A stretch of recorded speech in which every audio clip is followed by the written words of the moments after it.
Good morning, KOTA Territory. You're watching KOTA Cares Behind the Story on KOTA Now. I am your host, Humberto Giles Sanchez.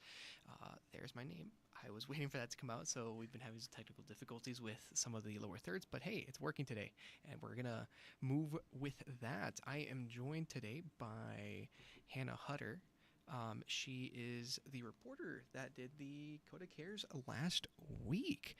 So kind of as a recap, could you elaborate a little bit on the, the purpose of the KOTA Care series that we have on KOTA Territory? Yeah, absolutely. So KOTA Cares provides us an Wait. See?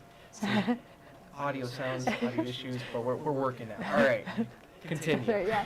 So KOTA Cares provides an opportunity for us to be able to highlight a nonprofit or different organizations that may be raising money for specific things. And so this way, when we do this, we get to show the community the people who are working really hard for great causes, and it also shows them a way that they can directly donate. They may not know that these organizations are happening, and so we run it all day, so they have a chance to see it, be able to donate, tell their friends about it, and they can donate as well. Awesome. And then could you talk a little bit about what the KOTA Cares last week was? Just to kind of recap some of our viewers who might have missed the story. Yeah, absolutely. So I talked with Dr. Alicia Thornburg. She is a dermatologist, and she has this wonderful organization called Made for Shade, and it provides shade structures over playgrounds, soccer fields, different sports areas, and it is a way to protect them from the damaging effects of the sun while also fostering that love for play. Right, exactly. And kind of, if some of our viewers are interested in, possibly donating, how can they kind of do that? Or possibly even supporting, what's going on, especially with, with such a project? Yeah, they can go to our website, kotatv.com, and find the article Made for Shade, and there's a direct link for them to be able to go and donate. If they watch the video that's attached to the story, there's a QR code that they can go ahead and scan as well. And you mentioned the video here. I will play it real quick so that way some of our viewers can have the opportunity to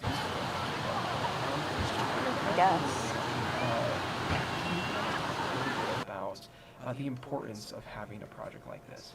Yeah, so while I was talking with Dr. Thornburg, he told me how skin cancer is one of the most common cancers out there, and kids are running around in the sun, and we love that. You want them to go outside and get that play, get that energy out, but while they're out there, they can be taking in a lot of the sun's rays, and that can lead to skin cancer, and obviously that's extremely dangerous. So by having this organization, it's a way to promote the kids to still go out, still have fun, get that energy out, but protect themselves from what is going on outside.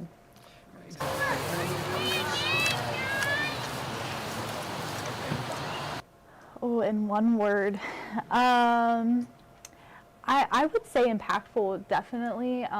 They've helped put these shades at multiple schools in the Rapid City area, they soccer fields, and they have them that are permanent, but also they have temporary ones as well. So if there's a big event happening, they have a shade that they can put up but easily go ahead and take down as well, so that it can be transported from place to place. Okay, and then finally, kind of talking a little bit about kind of your thought process behind the story and kind of how you tackled the story in general. Is there some information that you weren't able to add? Because I know it's a lot, so.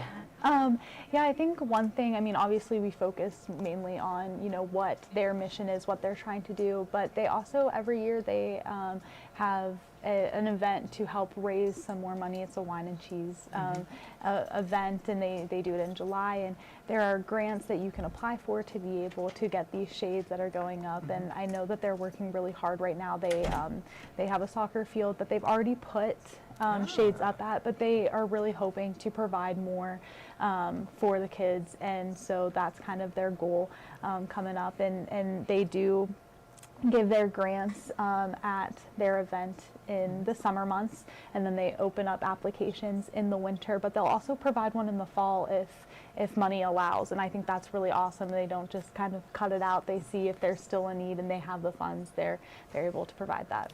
Oh, okay. And then as you were talking to, I believe it was Dr. Alicia Thornburg, correct?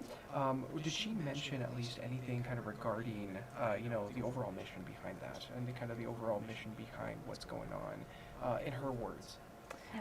Yeah, so she told me that, she obviously loves trying to protect people's skins. I mean, that's the name of the game for her.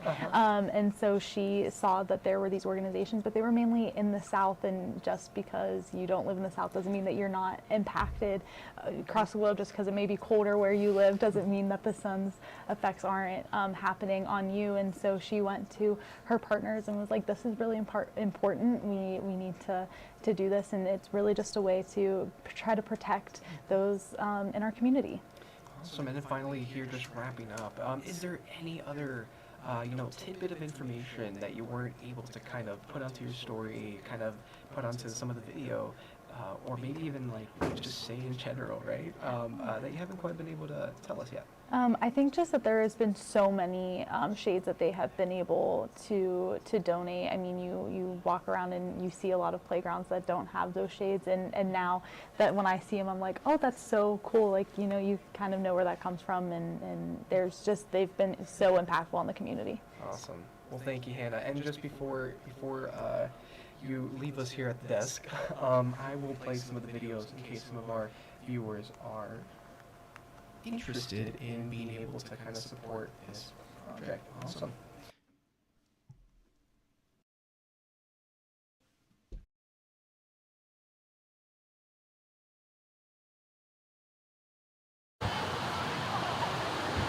I guess.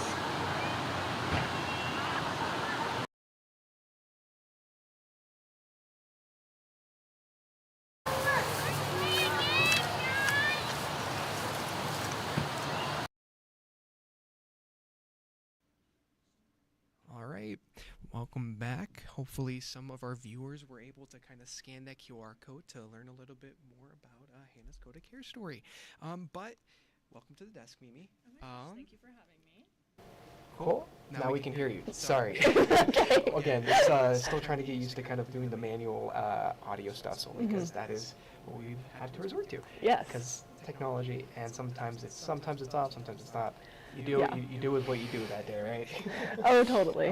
But yes, as I was saying, thank you. Welcome to the desk, Mimi. I will pull up your, kind of see if it works this time. It's going to be next to us.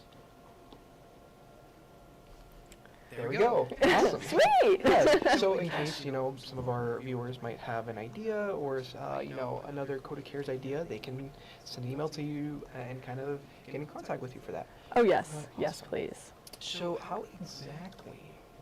So first of all, how are you doing? I'm doing great. I've had a morning. How about you? I'm doing wonderful. For morning, I got my cup of coffee. I'm ready to go. Been drinking water. Coffee, water, Yeah. mix. Yeah, exactly. Exactly. So kind of starting off, could you talk a little bit about what's happening tomorrow with tomorrow's KOTA Cares? So tomorrow's KOTA Cares is about the fundraiser that Rapid City Area Schools is doing to kind of rectify the $100,000 that they are from student lunch debt. And I think one of the important things about that is they will never turn a student away if they don't have sufficient funds to pay for whatever their meal they're getting. All students are going to be fed always. So. Okay, and I mean, it's, again, by tomorrow, sorry, we said tomorrow, but by tomorrow we mean Thursday. And you mentioned, a significant amount of, student lunch debt. Why cover it? The really exciting thing is that the Rapid City Council is going to be matching donations made through November 30th up to $25,000 to help the school get out of debt for this lunch debt. And you look at that amount, right? You look at that and think, the significance behind it. Why is it kind of important to have, the city help out a little bit on that? I think like the key important part is that Rapid City area schools, they will never ever turn away a student who is hungry. They're going to make sure that every student has the food that they need, and that they're fueled and ready for the rest of their learning day. And I mean, without spoiling the story, we're seeing some of your video that you were able to shoot for us, and thank you for that. So kind of, without spoiling the story, how much of this mission can you tell us about? It's important because students, no matter who they are, what their situation is, they should be able to eat, and Rapid City area schools nutrition, they're doing a fantastic job of making sure that those options are healthy and that they're not just like, what you think of when you think of a gross school lunch. I mean, you can see in the video that I have that they're serving fresh fruits and vegetables every single day to these students. And kind of a little bit, of a more personable question here for you, how does it make you feel knowing that you're covering this story? I saw it, and I thought it was something that we needed to talk about and needed to cover, just because, all students should be able to eat when they're at school. And there's programs in place, obviously, that help people do that, but if a student can't afford it that one time or a couple times, they should still be allowed to eat, and they should still eat and not have to worry about that debt. And what are you most excited about your story to kind of show some of our viewers? What is, I guess, the part that stands out for you the most? I just think how amazing they're doing with like the fresh fruits and vegetables and stuff. They were showing me some videos yesterday when I was out covering the story of like fresh watermelon that they were bringing into the school, and all of these really fantastic healthy food options, which is crucial to learning. Awesome. And that sounds, first of all, it's amazing how much the school district and the people kind of supporting behind it can kind of work to get this kind of a program available to students and kind of available to make sure that, like you said, no kid runs hungry, especially if they go to an RCAS school. Yeah, exactly.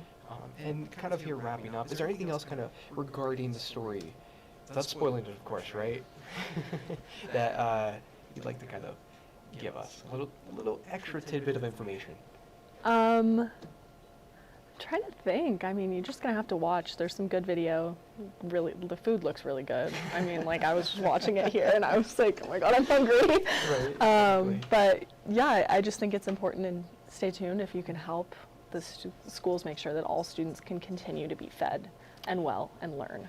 Awesome. And then this information will all be on our website tomorrow. Plus, be sure to tune in on our Good Morning KOTA Territory show to see it first, airing tomorrow. Well, thank you, Mimi, for joining us at the desk today. Really appreciate having you on. Thanks for having hopefully me. We can see, hopefully we can get a lot more different reporters here on at the desk. It's always nice to see a new face, right? Yes. Thank you so much. Thank you. And kind of as we get ready to wrap up, hopefully some of our viewers get to check out the story tomorrow. As always, thank you for tuning in for KOTA Now, KOTA Cares behind the story. Really appreciate all the viewers that tune in. With that being said, have a wonderful rest of your morning.